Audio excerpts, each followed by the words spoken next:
I'm Jean Shipman, the director of the Spencer S. Eccles Health Sciences Library at the University of Utah. And today I have Dr. Edward Clark, who's our Chief of Pediatrics here at the University of Utah School of Medicine, and also the Chief Medical Officer for Primary Care Children's Hospital.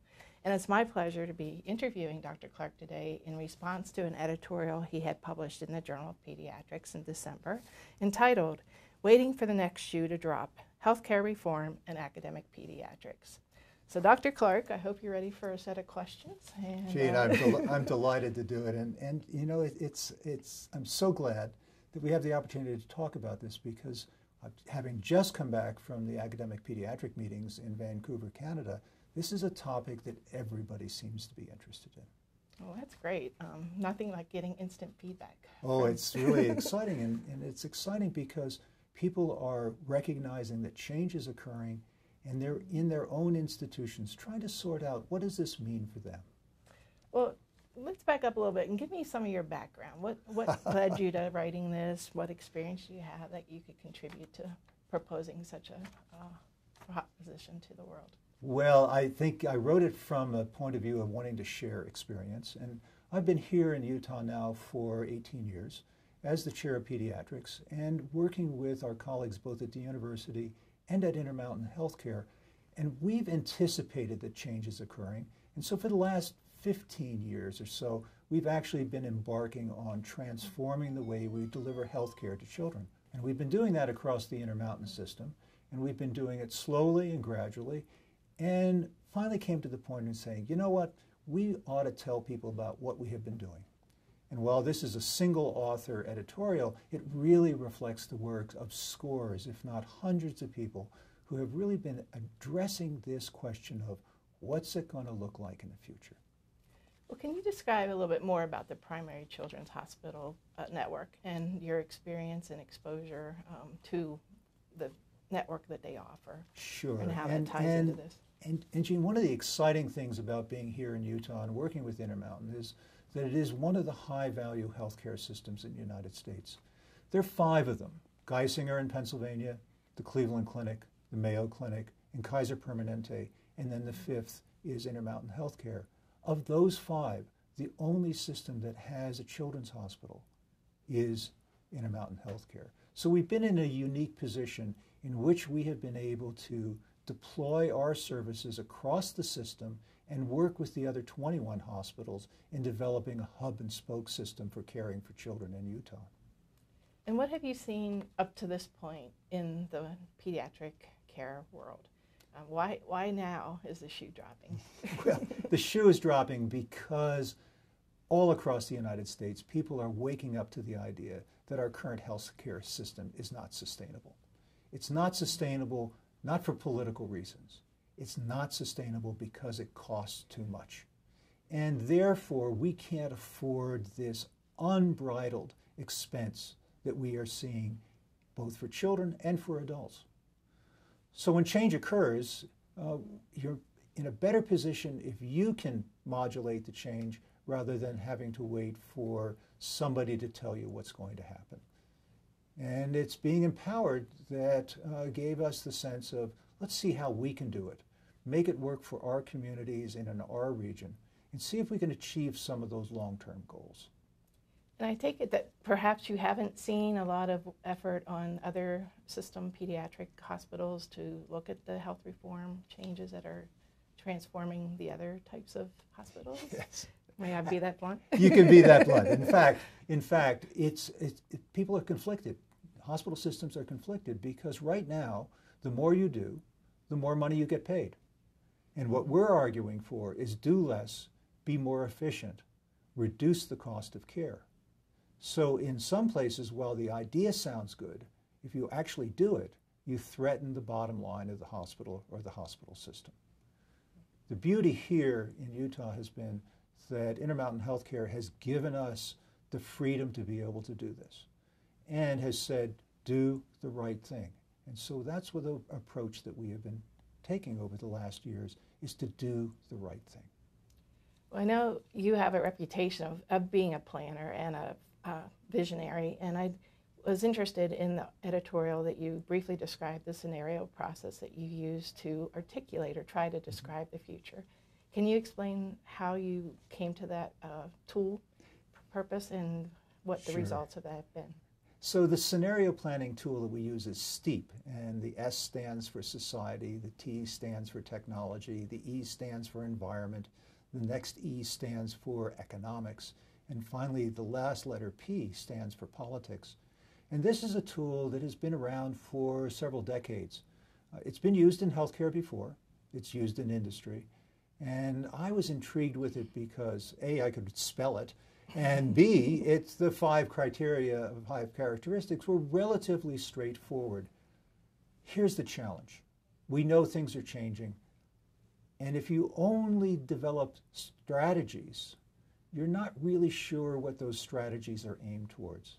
So we stopped, collected ourselves, spent a fair amount of time looking at the future using this STEEP scenario planning tool and trying to develop something that sounded and felt like what we were going to see, and then started addressing it from that point of view.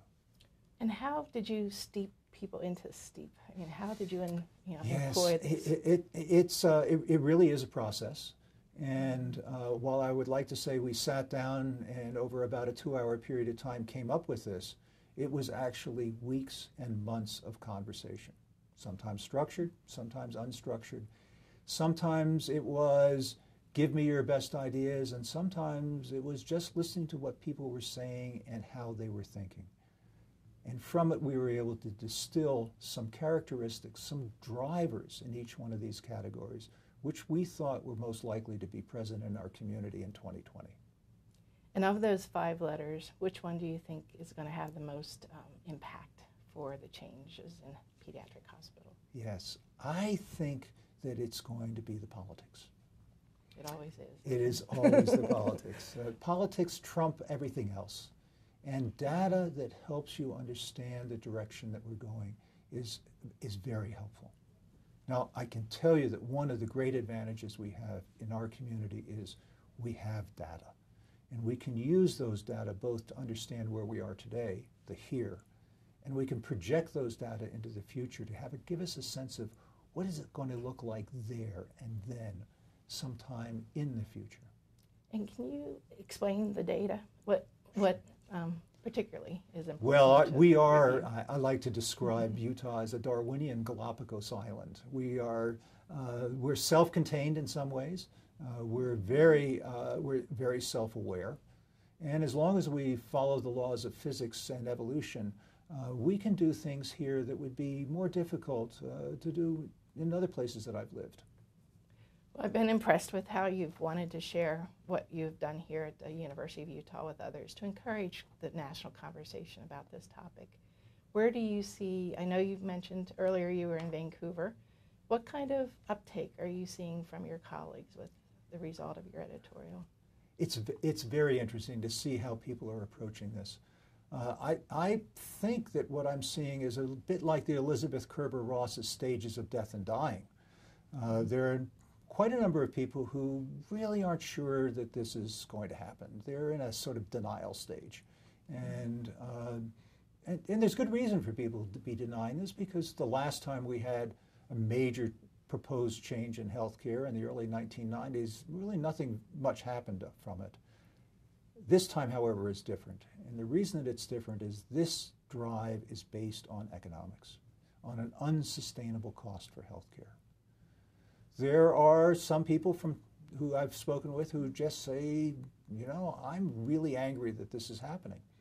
And so that anger response is out there. And some people are bargaining and saying, well, we're different. And some people are getting a little bit down and depressed by the whole thing. By and large, though, people are waking up to the fact that change is afoot. And they're trying to figure out how do they adjust and adapt in their communities to these changes, because each place is different.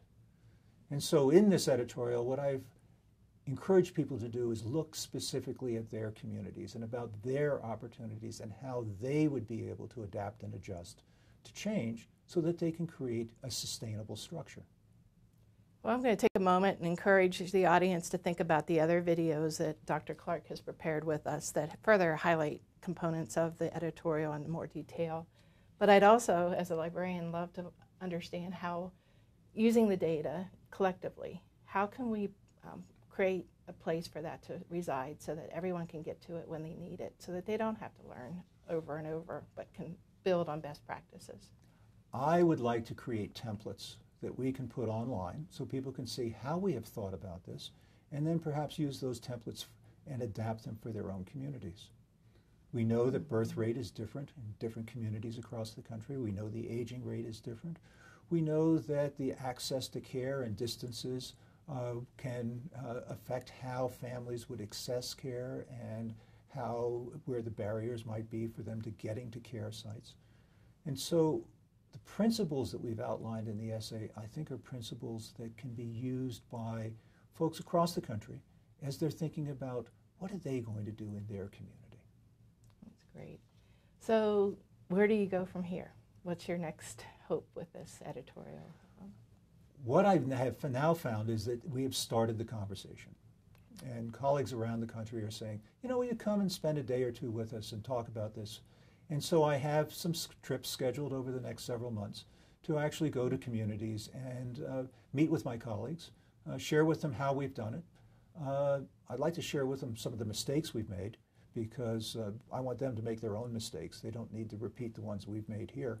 And to really talk about what I think is so very important, and that is our commitment to caring for our population of children. You know, children here in Utah make up about 32% of the population, but they make up about 98% of the future. And no matter what the population percentage is across the country, our children are our future, and we have to take care of them. And earlier in our conversations, we talked about the chronic conditions increasing in children, yes, too, over time. Can you elaborate a little bit why we're hitting? Well, let me give you the bottom line, and the bottom line is that the children who are currently in grade school are the first generation in the history of our country to be less healthy than their parents. Now, pause for a moment and let's consider that. Each generation assumes, and has assumed since the 1800s, that the children will be more healthy. They'll be healthier. My grandmother, who was born in the 1880s, assumed correctly that my mother would be healthier when she was born in 1910. My mother assumed that my brother and I would be healthier when we were born in the 40s and early 50s. And we certainly, my wife and I, assumed that our children would be healthier. But what has happened in the last 40 and 50 years is that we've seen more chronic illness and chronic conditions in childhood. Asthma has doubled or quadrupled, depending upon where you are in the United States, in frequency and in prevalence. More children are obese today than they were 20 and 30 years ago. We still have a high rate of prematurity and for gestational age births, which create challenges for children. And so we're seeing challenges and threats to our children's health that we have to deal with. And we have to deal with them in a comprehensive way. Now, we have to provide health care, but we also have to do things that will improve overall community health. And so we'd like to engage our colleagues, communities, families in that discussion as well. And again, from a library perspective, how can you foresee libraries helping with getting this messaging out to parents and children? It's wonderful to see how families are interested and access information. I think that the internet has been a tremendous boon for communication. Libraries, however, can be also a place of valid information and reliable information. So much that we can find on the internet is opinion and is not validated in any way. And so I would like to continue our partnership with you and the library as a repository for information that can be used for decision-making for individuals, for communities, and also be a repository as we go forward.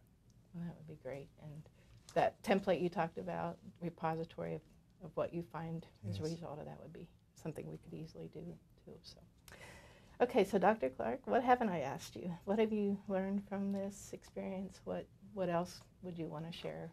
I think it's very important that we address the rising generation of young people who are going to be our successors, that are going to be taking positions in healthcare across the country and are going to take the responsibility for really guiding children, families, and our communities in the future. I want to encourage people who may be discouraged by what they're seeing, that it's hard to get into medical school, it's hard to get into professional schools, and encourage them to say that if you have the passion, if you have the interest, if you feel the calling to go into healthcare, particularly the healthcare of children, please pursue it. We need you, we need your generation, and we need your energy, because this is a noble calling and it does affect the lives and our communities for years to come. Well, it's definitely affecting the foundation of our future, as you've mentioned many times. So I appreciate your time today, and I thank you for your editorial and for all the what I'm hoping will be follow-up conversation from the audience. We'll provide a link on that connects to this editorial on our site that you can ask Dr. Clark additional questions or engage in conversation with each other as we shape the future of pediatric hospitals. Thank you so much. Thank you very much. I look forward to continuing our communications too. Okay, well, thank you. Thank you.